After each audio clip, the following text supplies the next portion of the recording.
Hello and welcome to another Atypical Philosopher video. This is Jonathan M.S. Pierce, a Ukraine War Update Extra, giving you the extra information and tidbits concerning this war in Ukraine. Where should we start today? Well, let's go to some target practice. This is something that we've seen right actually since the beginning, since we started seeing drones drop IEDs.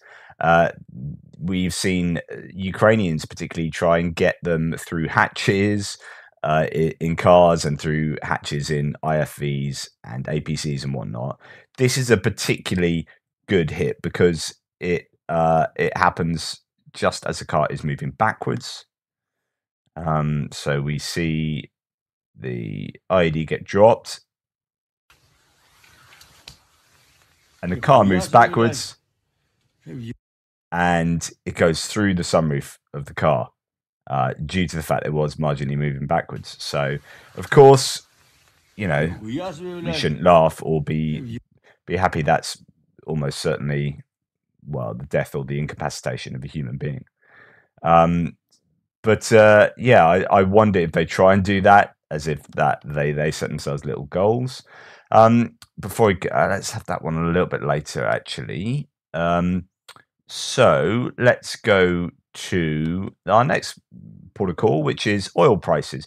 So there's been this move for the EU to set an oil cap for Russian oil so that they can't make anything above a certain amount per barrel. And Greece, Malta and Cyprus, particularly Malta and Cyprus, have huge influence from the Russians. Massive business entities in Cyprus, and they are arguing on Russia's behalf.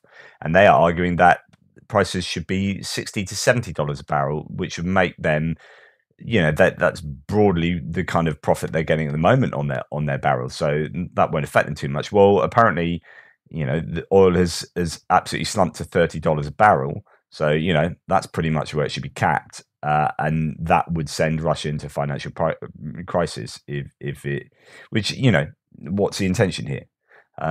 So it'd be interesting to see where the cap ends up being. There's talk about, I think, OPEC maybe shutting down a little bit of supply to bring the cost of oil back up. You know, all these different players on the global market trying to maximize their profits. As you can imagine. Okay, this is interesting for a couple of reasons, because it's always interesting to see some kind of autocannon, I think. But here we have a woman operating the autocannon, which is, you know, I'm all for gender equality. And this is, again, a technical. This is loaded on the back of some kind of, I don't know, some truck. And not quite sure what they're firing at, or it's some kind of suppressing fire. But there you go. There she is, working on the autocannon. And the reason I show you that's obviously good news. You know, Ukrainians need all the people they can get. You know, it doesn't matter whether you're a man or a woman, as long as you've got the ability. Here are some stats that came out, though. Yes, there's some 5,000 Ukrainian women serving in combat roles. 101 were killed in action, about 100 wounded, and some 50 missing during the all-out war. In total, 59,786 women are serving in Ukraine's armed forces. So of them serving, you know, 5,000, so about, you know, just under 10%, probably like 9% of them serving in combat roles on the front lines. And so 59,786 serving in the armed forces, 41,000 are in the military. There you go. Thought you might like some statistics. Tanks are mostly fodder is a quote from a first-person account of tanks in warfare in Ukraine. And this is a debate that's been raging basically since we started seeing just tank after tank after tank get destroyed on the from the you know, Russian tanks. lots of people have been saying, well, tanks are obsolete. They have no place in modern warfare. And then a lot of other people say, no, that's not right at all. Tanks are being used really badly by the Russians, but it doesn't mean they're obsolete.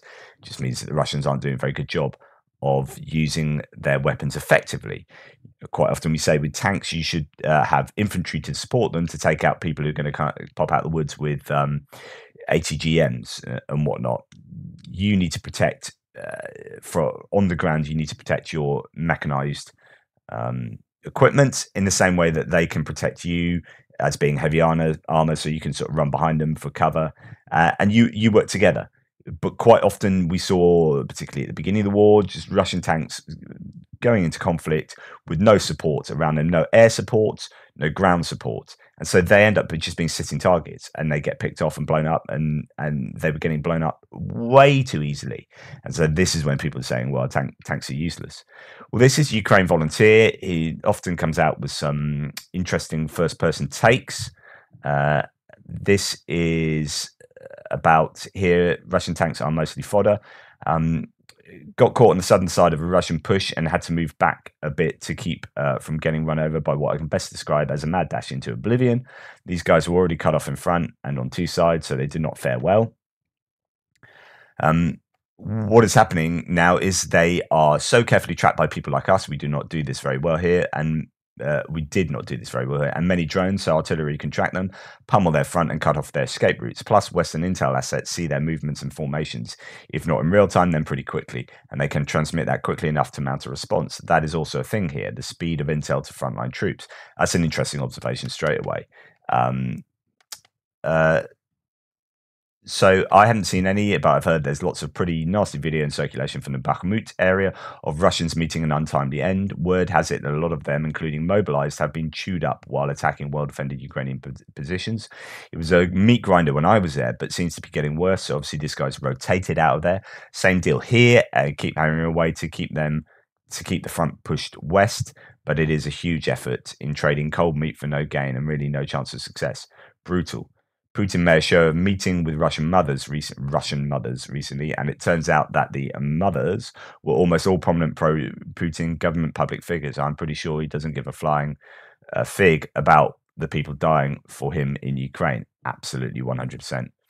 Largely just uneducated, potentially troublemaking peasants to him, I suspect. As we moved south, we were blown as far as any useful work, so I managed to take out 2 APCs. We didn't see any tanks, or would have taken them out. I guess the future of tanks will be a huge discussion at some point. No doubt tanks are still viable here and will be in the future, but one will have to think carefully about the environment they are used in and how they are protected. Exactly what I was just saying. Here, Russian tanks are mostly fodder, roving teams with AT anti-tank weapons. A bit of balls and drone support are taking them out almost at will.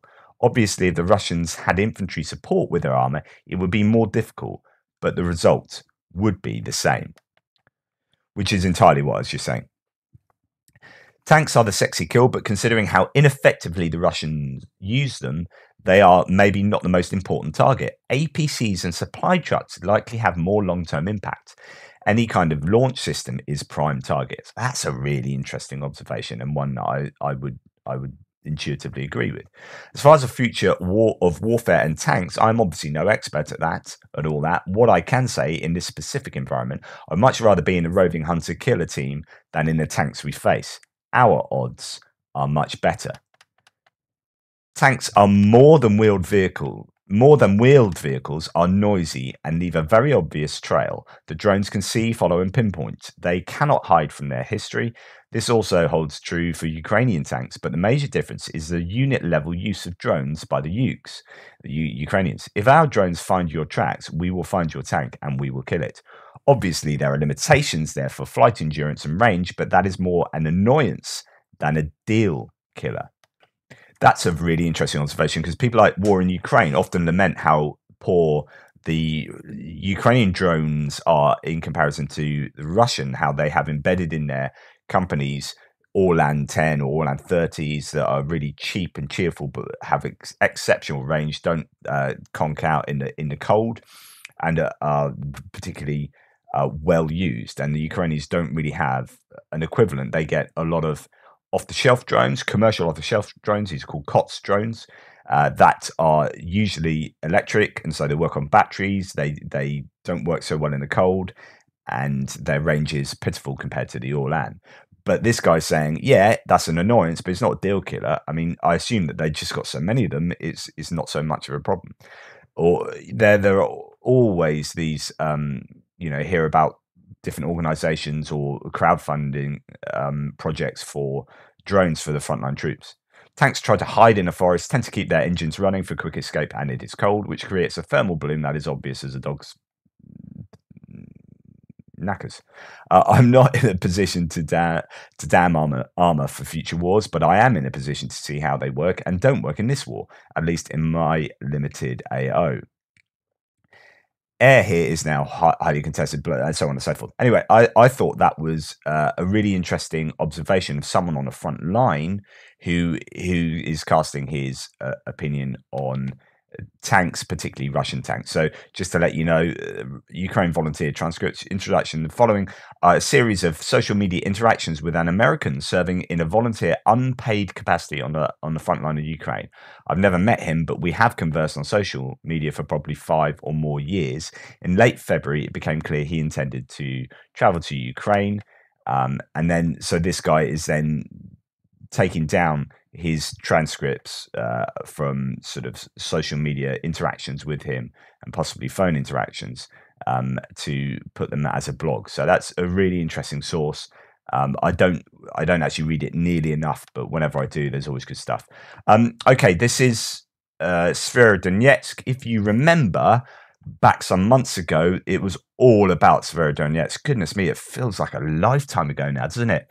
When the Russians were advancing westwards and they took Severodonetsk, and this is just after Mariupol.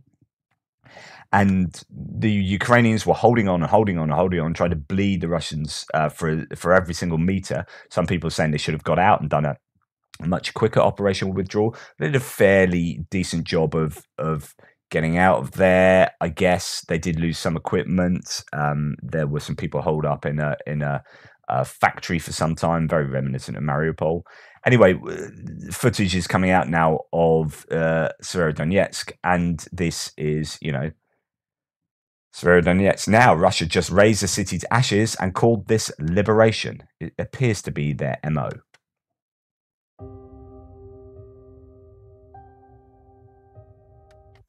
And, you just look at images like this and you can't help but feel what an absolute tragedy. What a waste. What a waste of time, effort, human life, obviously, animal life, the environment, forests and woods, farms, things people have made, museums, culture, art, the whole gamut of both human and ecological society. Just absolute travesty. That's war. And to think that this is all because of some man's narcissistic imperialistic intentions. People lived here, didn't want this, they didn't want to be liberated, and yet this is the end result. It's just desperately sad, obviously. Yeah. And yet more Severodonetsk.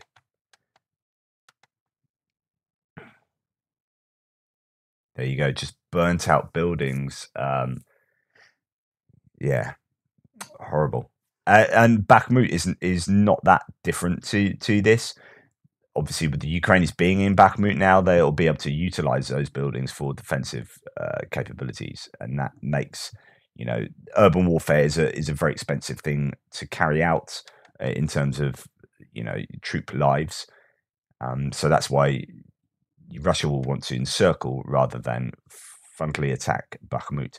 Okay, talked about mud previously in the conditions. This is what happens when the ground freezes over. Just look how easily these tanks are absolutely hammering it across, semi-frozen ground. That makes traveling across fields, agricultural fields, certainly easier. Traveling across any ground that's frozen. It's That's what the Ukrainians are going to want more of, rather than the mud. I showed you this footage of of a video Russians put out saying, yeah, Lancet drone hits, and actually both the hits were basically near misses. Well, here's someone's released footage of the piece of artillery that was hit, and all it got was a flat tire.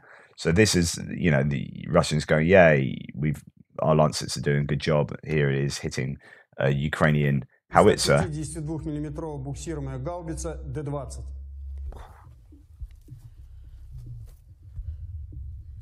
And there it is. Just gets a flat tire.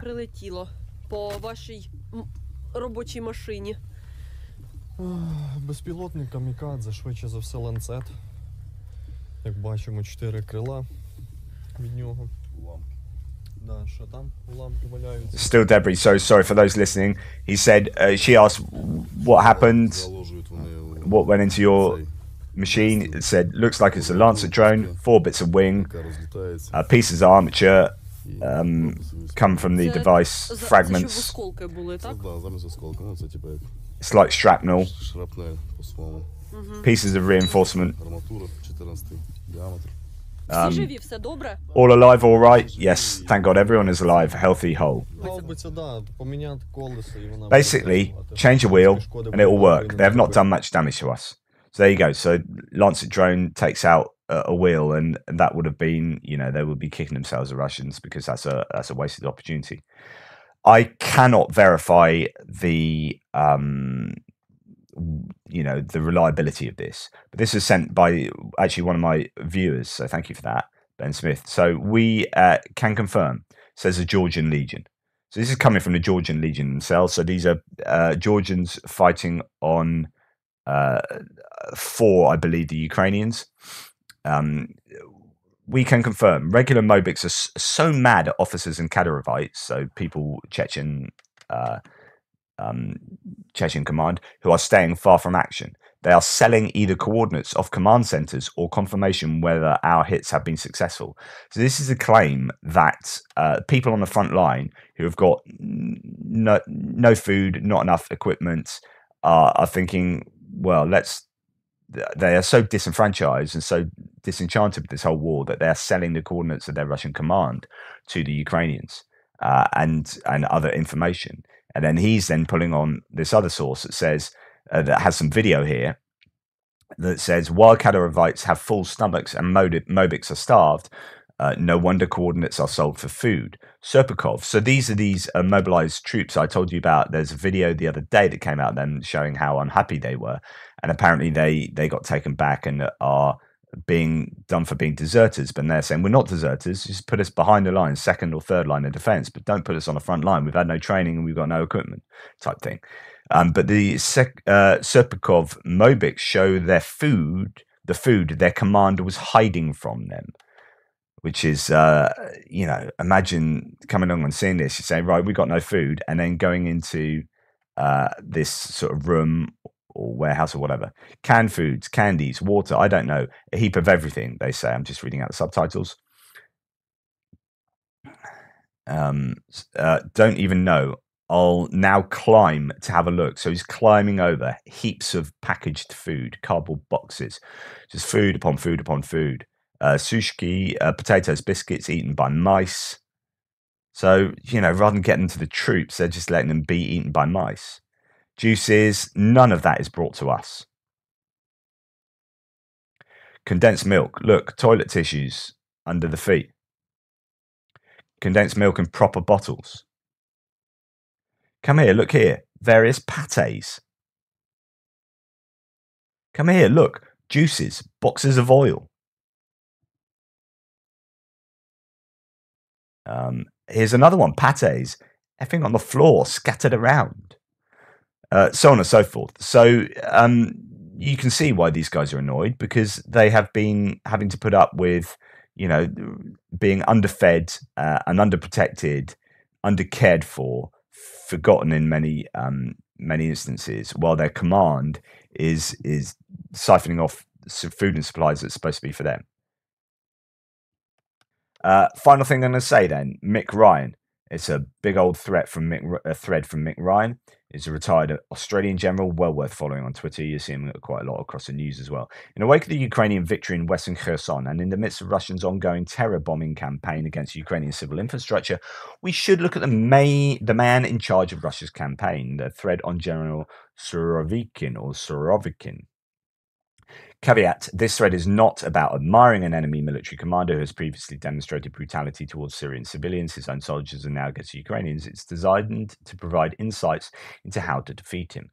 Much of the reporting about the Russians in Ukraine focuses on the Russians as some amorphous mass. The reality is, even in barely adequate military institutions, there is organization, control, and command from the top. Military commanders matter. In designing their future operations, Ukrainian military leaders and planners will not just be looking at Russian military capabilities and dispositions, they will be assessing how a different command philosophy from Surovikin might impact future Ukrainian operations. As such, we should understand the enemy commander. It is how we might understand his incentives, motivations, and anticipate his strategy and plans. Defeat mechanisms can then be built to prevent Russian military successes in Ukraine. In the wake of Ukraine's attack on the Kerch Bridge, Army General Surovikin was appointed as the overall Russian commander for the campaign in Ukraine. It was welcomed by Russian nationalist groups and praised by Prigozhin, who runs Wagner PMC. Surovikin commands an army which is exhausted. His morale issues has morale issues and has been constantly attrited in the past 9 months. Over winter, he will be defending ground and do what he can to preserve his force, reconstitute battered units, and construct a resilient logistics network. But what kind of considerations might shape his forward planning based on what we have seen of him so far? First, he will seek better alignment between Putin's political objectives and the military capacity of Russia's armed forces. These two things will have been poorly aligned since the beginning of the war. This misalignment has played a big role in poor performance of the Russians. So this is something that I talked about the other day, actually, that he has noticed that just fighting in places like Bakhmut, although that's a Wagner and that's not his remit, like it's just attritional. You're just going to lose a shed load of infantry and soldiers, forces. And it's a hugely inefficient way of doing war. What he's learnt from all the other conflicts he's been involved in, Georgia, Chechnya, Afghanistan, Syria, is you bomb the crap out of these places, you're not going to lose people. You just flatten them, and then you walk in afterwards and say, there you go, we'll have that. Which is what I was saying this morning in my update video, they should have been doing in Vuhledar, rather than going in from Pavlivka and doing these constant attempts at attacking through Pavlivka on foot. With infantry or with sort of mechanized pieces of equipment, and inviting the higher elevated Vuhledar and Ukrainians to rain down ordnance on you, just flatten Vuhledar from a distance. And if you don't do it the first time, try another time and try and keep trying until you do flatten it. Like, that's the Russian way of doing things. So what's happened is the Russian army have not quite been operating in strategically and tactically the way that they have done in previous wars, predominantly because they haven't had air supremacy. And so they've been trying to do things differently, but they're not very good at doing that, and they don't have the skills, and really they don't have the training on the battlefield to do that. Like, all their other wars have been complete air supremacy and flattening places. So Surovikin's come along and he's recognized this, and he said, right, okay, let's just take out the infrastructure of the civilian population. Let's hit these really easy targets. Let's weaken the will, and let's try at least that, and that won't cause us a great loss of our own soldiers, and then other things as well. So Putin's political objectives, to carry on with Ryan's points, Putin's political objectives in February this year were larger than the small, overly disaggregated Russian ground and air forces were capable of achieving. The concentration of combat power in the Donbass mid-2022 was a demonstration that Russians understood this, but we are seeing a kind of meeting in the middle where politics and between politics and the military.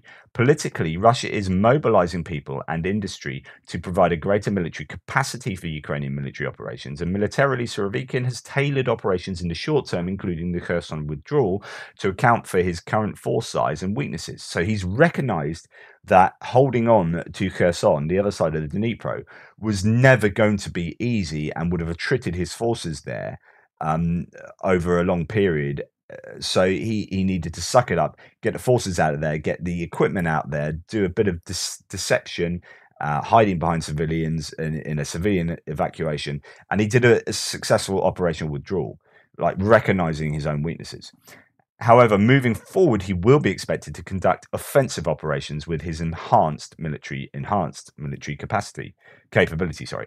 A second consideration, the Surovikins moving forward, is the identification and development of asymmetries he can leverage against the Ukrainians. With his ongoing missile and drone attacks on Ukraine, Surovikin has developed an asymmetric advantage over Ukraine.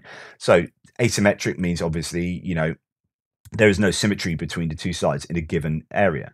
So he recognizes that if he saturates Ukraine with cruise missiles, they don't have a symmetrically opposing air defense.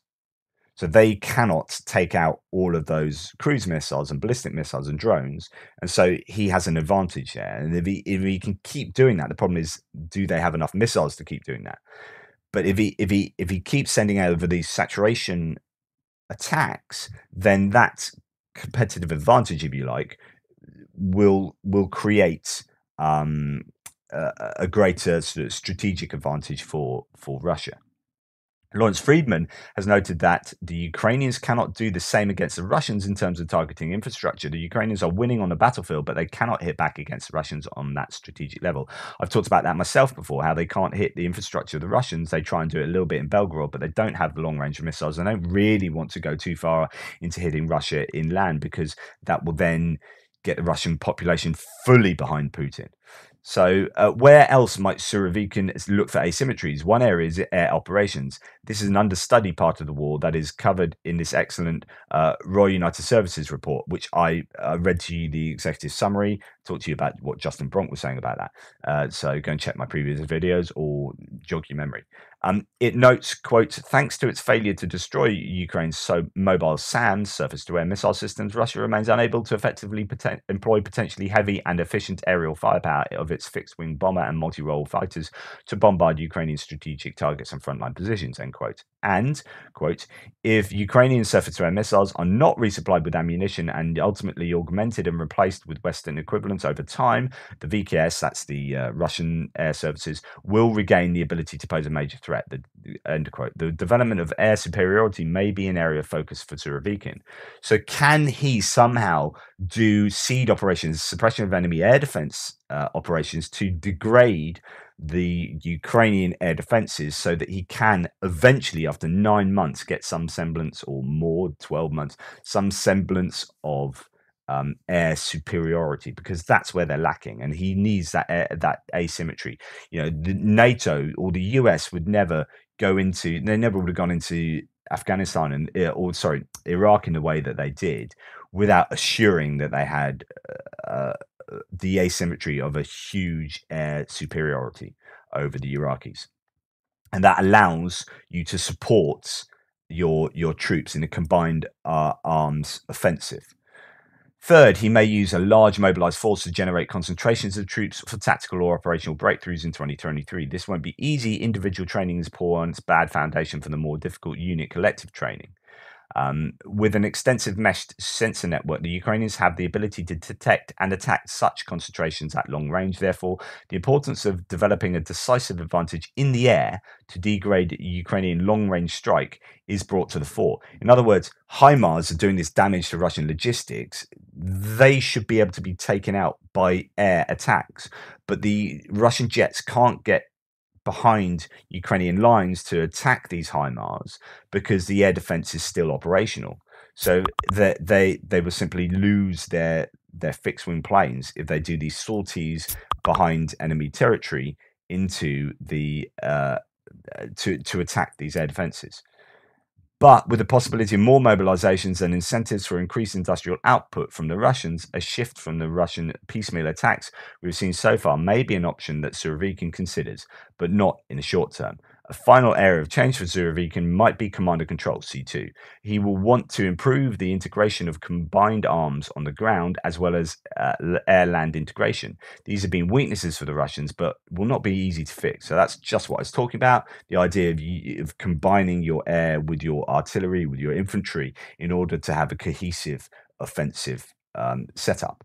The reason for this is another key part of C2, command and control. Russia has lost many leaders from junior to quite senior in this war. Surovikin is sure to be aware of this. He will want to ensure his senior leaders are capable of leading effectively for the campaigns of 2023. We may see more senior Russian military leaders replaced.